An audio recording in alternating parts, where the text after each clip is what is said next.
maintenant, comme tous les mardis après-midi, la chronique Israël Business. Bonjour Eric Lewin. Bonjour mon cher Steve. On va parler de santé, c'est assez rare dans cette chronique, avec une société israélienne qui suscite bien des convoitises. Il s'agit de Compugen. Compugen, oui, c'est le monde des biotechnologies. Cette société israélienne qui a été créée en 1993. À l'époque, on ne parlait pas encore de biotech. Elle tente de développer des médicaments contre le cancer. Alors autant dire qu'elle attire de nombreux investisseurs, dont par exemple la célèbre société américaine Bristol Myers, qui vient d'investir $20 millions en achetant des actions 33% plus chères que le cours de bourse de Compugen. L'idée, c'est de développer en commun des thérapies médicales pour les personnes malades. En fait, en me plongeant dans les archives de la société, je vous en parle parce que j'ai découvert qu'elle était cotée en bourse depuis 2000. Ça a d'ailleurs été l'une des premières à se coter sur le marché américain, sur le Nasdaq. Alors son parcours boursier est quand même décevant depuis quelques années, avec par exemple un recul en bourse de 56% en un an, alors que le Nasdaq a flambé de plus de 30%.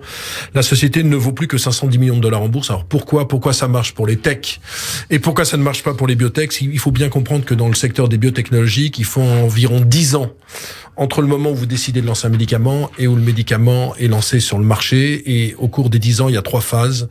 Et s'il y en a une qui marche pas, eh bien, retour à la case départ, ça peut provoquer beaucoup de problèmes. Le seul contre-exemple, c'est l'ARN messager avec les BioNTech, les Moderna, où ça a été lancé en 1 an et demi. On l'a vu avec la pandémie contre le Covid. Avec de gros investissements. Avec d'énormes investissements de tous les États au monde. Et en fait, on connaissait déjà l'ARN messager, puisque je rappelle quand même que c'est des médecins français, je crois que c'est Wolf et Jacob, qui avaient travaillé il y a une 50aine d'années, voire une 60aine d'années, sur cet ARN messager.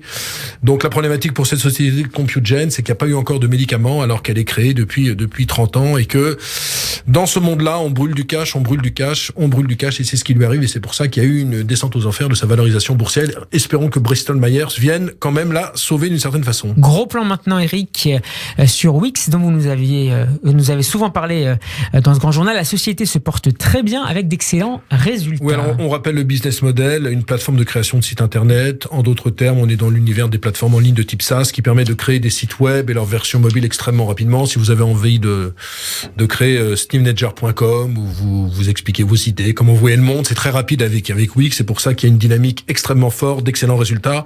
Chiffre d'affaires plus 26% sur le troisième trimestre, on est à $320 millions, $1 milliard quand même sur l'ensemble de l'année. Mais la société est encore déficitaire puisqu'elle a perdu $12 millions sur le troisième trimestre. Mais comme je le dis toutes les semaines, la bourse s'en fiche complètement. L'action vient de gagner 10% depuis début novembre, valorisation $11 milliards, ça fait 9 fois le chiffre d'affaires. Pourquoi? Parce qu'on est dans des métiers disruptifs, d'innovation, de tech, et donc on regarde pas du tout les résultats, on regarde le chiffre d'affaires, parce que quand vous avez un gros chiffre d'affaires, vous prenez beaucoup d'utilisateurs. Vous prenez beaucoup de parts de marché, et on se dit qu'à l'avenir, c'est le genre de société qui va continuer à prospérer, et qu'on s'en fout finalement de la rentabilité. Ce qui compte, c'est prendre des parts de marché. C'est un schéma bizarre pour les gens qui sont habitués à avoir un commerce, par exemple, ou quand vous avez un commerce, il faut que vous gagnez de l'argent quand vous vendez des produits, sinon c'est compliqué, vous êtes en faillite. Dans le monde de la tech, c'est pas du tout le cas. C'est pour ça qu'il y a beaucoup de fonds qui financent. On finance pas à fond perdu, mais on finance en attendant.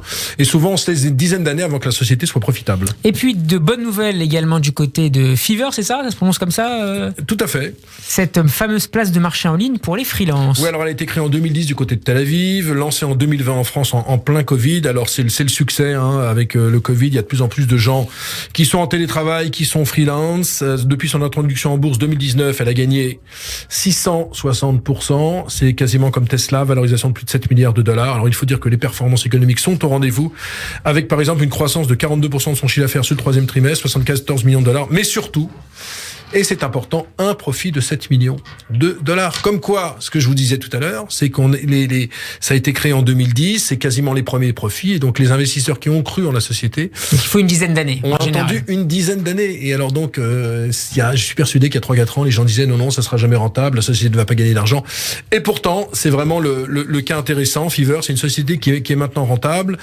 Multiplication des acquisitions ces dernières années, avec notamment début octobre l'achat de Creative Live, spécialiste de la formation en ligne basée à Seattle, avec plus de 10 millions d'étudiants dans le monde qui suivent notamment ses cours en ligne, philosophie ou encore musique et entrepreneuriat. Vous savez que de plus en plus ça se développe, de plus en plus les étudiants, on va plus à la fac, on n'est plus en présentiel mais on est en télétravail. télétravail, et ça marche aussi. Alors, ce qui m'a intéressé aussi, c'est que c'est l'une des rares fois où c'est une société israélienne qui rachète une société américaine, et c'est pour ça que je voulais en parler, parce qu'on se demande mais pourquoi il veut parler de Fiverr. Certes, elle est rentable, mais c'est rarissime parce que souvent on est dans le cas contraire avec des sociétés américaines qui croquent, qui avalent, qui bouffent les sociétés israéliennes. Là, c'est le cas contraire, et donc il fallait le souligner. Israël, bien fait de le faire. Israël jette son dévolu sur les États-Unis, et il y a de l'acquisition, et il y en aura de plus en plus parce que les sociétés israéliennes vont de mieux en mieux, et donc on a quand même un écosystème de plus en plus intéressant à vous faire vivre, bien sûr, chaque semaine, mon cher Steve. Éric Lewin, Israël Business, tous les mardis après-midi dans le Grand Journal. Merci Éric. Merci, à Steve. mardi prochain.